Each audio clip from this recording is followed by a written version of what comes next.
On Wednesdays at 7, sharp as can be, Blue Gal's calling, come knit with me. Hey guys, Blue Gal here. Glad to see you. I'm back from vacation. Had a great short trip. Was gone for 4 to 5 days, and I just had a very wonderful, relaxing time. My suitcase didn't make it here until it made it to the destination, but it did not make it home. The airline had to FedEx me my suitcase, so it got here, and fortunately, of course, it didn't have my knitting in it because that was carry on. So I had a great trip, and I think just disconnecting for a few days helped me to get back to writing in a journal, which I had not done for quite some time. I set aside a timer every day of my vacation and 25 minutes to write. And that brain dump is really very helpful. I mean, I'm usually writing about knitting most of the time, but it's really helpful to just brain dump about all the things you want to knit, all the things you want to do, goals and dissatisfactions with certain things that you want to change about your life and so forth. It just all of it. Just get it all on paper. Look at it later or don't, and it is a mental health tool, really, that I was so glad to get back to. And I also got back to reading. And I'm reading novels is something I love to do. And again, I've sort of been off on, as a lot of us have, a tangent of facing the world every day and not really being able to focus on sitting down to read a book. And I got back into that again. And I think taking that vacation was really, really helpful. I want to start today by reading to you. Usually I read at the end, and I'm going to read at the end today, but I am not a follower of astrology. I have friends that do follow astrology and do charts and do, a lot of investigation and research and so forth. And the way I feel about anything like that is, if you're not attempting to convert other people and it helps you, go for it. I don't judge. I'm not worried, crystals or astrology or tarot or whatever. We all have our thing that gets us through the day and helps us understand the world as far as we can. And so I don't, do my astrological chart or do anything along those lines. But one thing I do subscribe to is Rob Bresney's Real Astrology. And I do that because Rob Bresney is such a terrific writer. His writing is positive. He wants us to take action in our lives. And he has a great deal of ability to do multiple reference points. His horoscopes always have a quote from a famous writer or a philosopher or a playwright or whatever. And then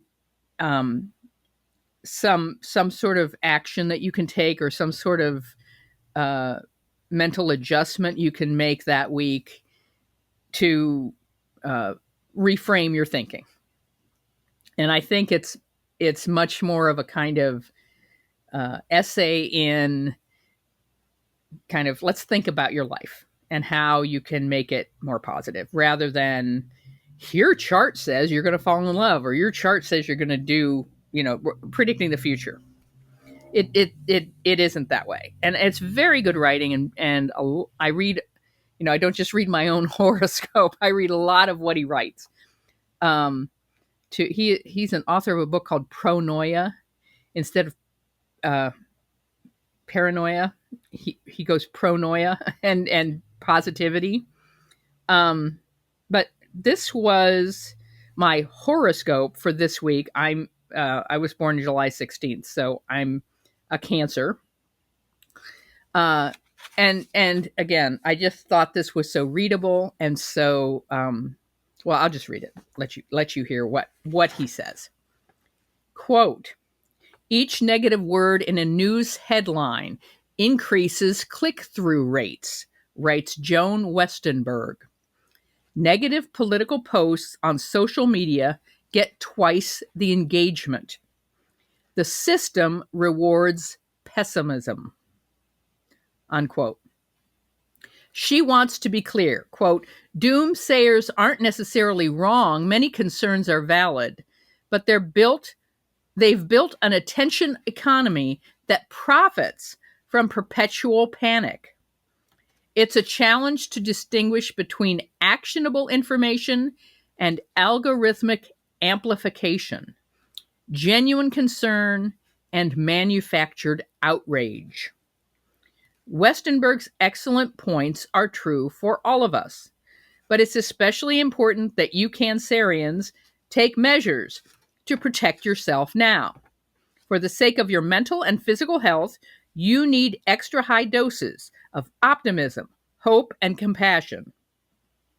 Seek out tales of triumph, liberation, pleasure, and ingenuity far more than tales of affliction, mayhem, and corruption. And I read that and I thought, Rob, do you know what I do for a living? My job is to look for tales of mayhem and corruption and write about them and edit them. But that spoke to me, needless to say. And it also spoke to the near future of my knitting and what I am able to work on. I know I had talked about knitting a Fuck Trump hat, and I told you I wasn't going to knit a Fuck Trump hat because I just can't knit his name. I'm just not going to do it. This is that Eat the Rich hat that let me see. Oh, Lanja Cohn Engheim, a free pattern on Ravelry. And I've linked it multiple times. Go to previous episodes. There's lots of times I've referenced this in the past couple of months. I can't knit. It's not only that I can't knit his name. I realized this week and looking at that horoscope, although I just think of it as a piece of writing. I can't knit words right now. It's Eliza Doolittle. Words. I'm so sick of words. I hear words all day through. Yeah, I can't knit words right now. I just can't. And so I'm not going to. I need a break from that. Knitting needs to be something else. And so I am going to be knitting hats, though. And I realized this week that I need to get back to hats for a while. I knit probably 8 or 9 hats between Election Day and Christmas last year. They provide a boost of endorphins when you cast on and a boost of endorphins when you bind off, and they're quick and you can churn them out and you can play with color and all of that. And it's just a good mental health project if you're feeling stressed and or if you just need something to keep going. And so I have been knitting, and I've shown these before, shown this pattern before. The Losi hat, the leftover sock yarn. I think I showed this one 2 weeks ago.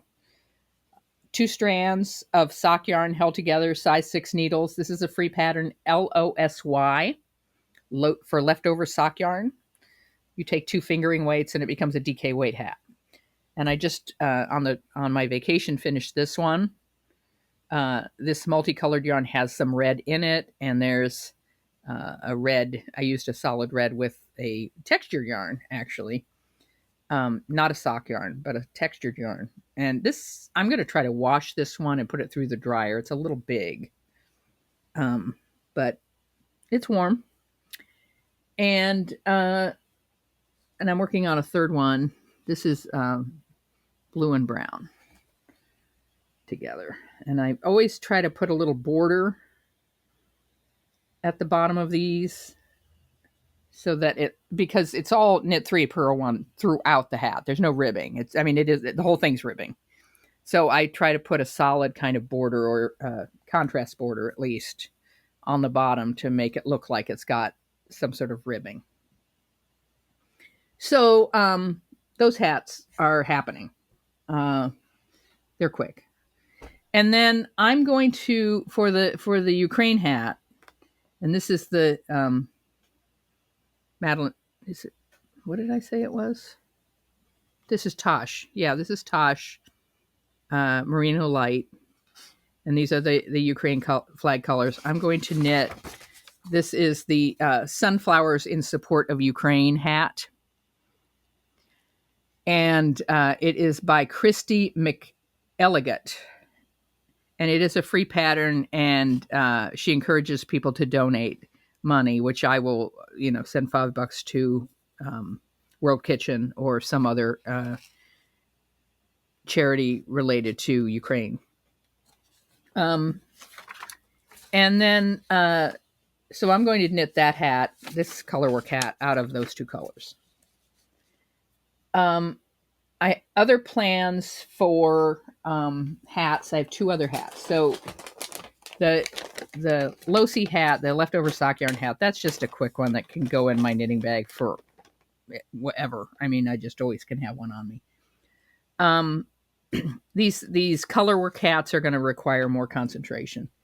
And so for local yarn store day, a couple Saturdays ago, I went to they're not close, but they're an hour away. There's no local yarn store in Springfield, so I have to go up to Bloomington. And there's another nice one in Peoria as well. Fiber Universe in Peoria is lovely, and I also like to shop at Yarn Garden in Bloomington. And so I got these two colors. This is Cascade 220 Superwash. This one is the Wave, which is kind of a Mexican celebration colorway. And then I got a maroon or wine color to go with that. And the woman who runs Yarn Garden was sitting there knitting the local sock yarn hat, which is a colorwork hat. I just didn't like the chart for that one very much. It's also a slouchy hat, which for me, I don't need that. So I looked around, and I'm going to knit the Love in a Mist hat, which is an all-over Fair Isle pattern. And that is by Eleanor Mortensen. And I'll have links to all of these down below. And so this is going to be the design, and this will be the background. And I also got some sock yarn, of course. I got Barocco socks. This colorway, does this colorway have a name? No, I don't think so. Colorway 1448. Yeah, 1448. And then I also picked up a couple of gumballs, which I'm out of gumballs. She's out of gumballs. Oh, I'll show you this. This is the local yarn store day hat for 2025. So it's got a pretty big chart. I didn't like the sagginess on the top, so I'm not gonna make that one. But and the Knitted Wit does these things called gumballs, which are 45 yard. I think they're 45 yard. Yep, 45 yard sock yarns that are terrific for sock toes or heels. This colorway is Golden Delicious. There we go. By Knitted Wit. And this one is called Yellowstone. And so those will make fun sock toes or sock heels.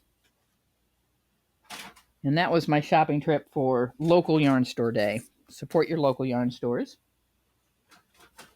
And then the last hat that I'm going to work on, and this is just going to be for, I just had to interrupt any plans I had and say, no, my stress levels are such that I need to knit hats for a while. I just fell in love with the new Shetland woolly cap, which is called All or Turi. And I showed this last time. I'm making this center one. I got the kit. The kit came. And so there are the Shetland colors for that hat. This is the ribbing up here, that purple. So, yeah, I'm excited about this one. I'm excited about all of them, but I'm excited about this one. And so I jumped into hats and didn't show you what I finished. On my trip, I was only on this trip, like I said, for 4 to 5 days, including travel time. It was really 6 days, but no, it was 5. It was 5. Yeah, including travel, it was 5. I finished May Sock, the first one. So here's Frog in a Blender. That's the name of the color. And this is the Yarn Harlot recipe for socks. It's I did knit 1, purl 1 for 16 rows. And then I did knit 3, purl 1. There's that little ribbon there. For a 5-inch leg, and then stockinette bottom of the foot, and knit 3, purl 1 on the top of the foot. It really does help them fit to have just a little bit of ribbing. And that's an Eye of Partridge heel flap. And I finished it in 4 days. I cast it on May 1st, and I finished it Sunday, May 4th. So that's the fastest I've knit a sock in a long time. And this morning I finished the corner to corner baby blanket that I'm making for charity. And this is donated yarn, of which I have a lot more. I have a lot. There were 3 huge balls of this. And I am linking to a very good tutorial on corner to corner crochet by the Crochet Crowd and Red Heart Yarns. So it's a YouTube, but really good demonstration of how to do this. And it's easy. It is easy and fast. This was done on an F hook. So that's small for me. And, I finished it in short time. And it's a car seat blanket. And, Granny Franny blankets, what the rule is. The rule with Granny Franny blankets is if you accept a Granny Franny blanket, within a year of owning it, it must be on the floor of your car with a juice box spilled on it and a French fry stuck to it. Or some such. They are made to be used by children, young children in a car. So they are not precious. They are acrylic yarn and made to be used. Okay. I am going to, let me just make sure there's nothing else I need to talk to you about before I read. Oh, okay. Yeah. One of our podcast listeners to the political podcast, whose first name is Ravi, sent me a link to an article in the London Review of Books by one of their writers named Jenny Diski. And she wrote an article in 2013 called On Knitting. And it's maybe 18 paragraphs long. It's kind of long. And I'm only going to read a couple sentences of it. And then I'm going to go back because she talks about a blanket in a previous post. So these sentences are from On Knitting from November of 2013. So these are kind of old, but I really liked this. She talks about her struggle with knitting and how her stitches never worked and she wanted to create and she didn't have stick-to-itiveness to stick with anything long enough, and always thought she was a failure, and it just had a struggle with knitting, and thought that she should be a knitter, that she felt drawn to it, but it kept failing. And this is what she wrote. A grandson was on the way.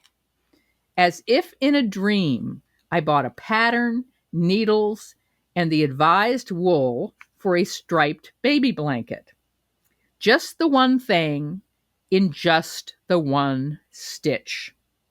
The wool was amazing. It called itself extra fine merino, and it felt like silk, not that awful scratchy stuff that I used to do knitting with. I finished it, and it was okay, but not perfect. A hole here and there, a bit of a wiggle where stitches were mysteriously lost or added. But it didn't have to be perfect. I could buy a perfect baby blanket. This was a granny blanket. And I went and researched and looked for her social media. And this is the blanket that she knit for her grandson, who's now, 10, 12? But it's garter stitch. It's a bright striped garter stitch blanket for her grandson. And it's not perfect, but it's a granny blanket. And I just love that. So this short 3-paragraph piece that she wrote in December of 2012. The one about the granny blanket is November of 2013. This is December 28th, 2012, The Most Normal I've Been by Jenny Diski in the London Review of Books. And it's about the same blanket. I'm knitting a vibrant, stripy blanket. It's a blanket because I'm a rubbish knitter. And it's stripy because being a rubbish knitter, I can only make it interesting in the most simple way possible. It's vibrant because the knitting pattern says it is, although I've long since gone feral on the order of the colors the pattern sets out. So far, it's about 10 inches long, and it has 3 little holes where there shouldn't be holes, and a couple of places where stitches have been retrieved the wrong way round, so the pattern, a most basic garter stitch, goes off in the middle of a row or 2. This doesn't matter, I decided, because if I wanted the soon-to-be-born grandson to have a perfect baby blanket, I could have bought one for half the price of the wool and needles and spent a fraction of the time achieving it. At least in part, this is me taking up my proper place in a proper way as a sign of my consent to my new role. But knitting is heavenly. I've done no writing over Christmas. You can't knit and write, but I've knitted and watched TV programs that barely need an occasional raised eye to be kept on them. I've listened to all the late Beethoven quartets, the last 4 Schubert quartets, and Tom Waits' Alice. I've listened to a podcast of 3 chapters of Beyond Good and Evil and agreed with every word Nietzsche has to say. And I've got a blister on my index finger. Naturally, now remember, this is 2012. Naturally, I'm tweeting my progress with photos and the occasional Twitter stripe choice of color. There have been some tweets, all by men, expressing anxiety and fear that I may be disappearing into soft, girly domesticity. And I did begin the conversation with a defensive tweet saying, "This is the most normal I've been since." This is the most normal I've been. But in a world where women can't become Church of England bishops, are obliged to wear veils, and are still only to be seen in token numbers in TV game shows and the British cabinet, and where the Everyday Sexism Twitter account makes me weep at the evident contempt for women that men still casually and regularly display. It's clear that what women chose to do or not do isn't the problem. I'm thinking I can write and continue as a tricoteuse, a knitter, right? Knitting fury into every stitch, and faintly hope that the soon-to-be grandson will be part of a generation that does it better. Jenny Diski, The Most Normal I've Been, London Review of Books, December 28th, 2012. All right. So I'm going to go knit hats and take care of my mental health, which I'm doing very well. I've got lots of hats to knit. I don't want anyone to worry about me. I've got my hats to knit. I got to finish the second sock and, watch Andor, watch Andor tonight. And I hope you guys are holding together and doing knitting and, enjoy it. Take care. Bye-bye. On Wednesdays at 7, sharp as can be, blue gals calling, come knit with me.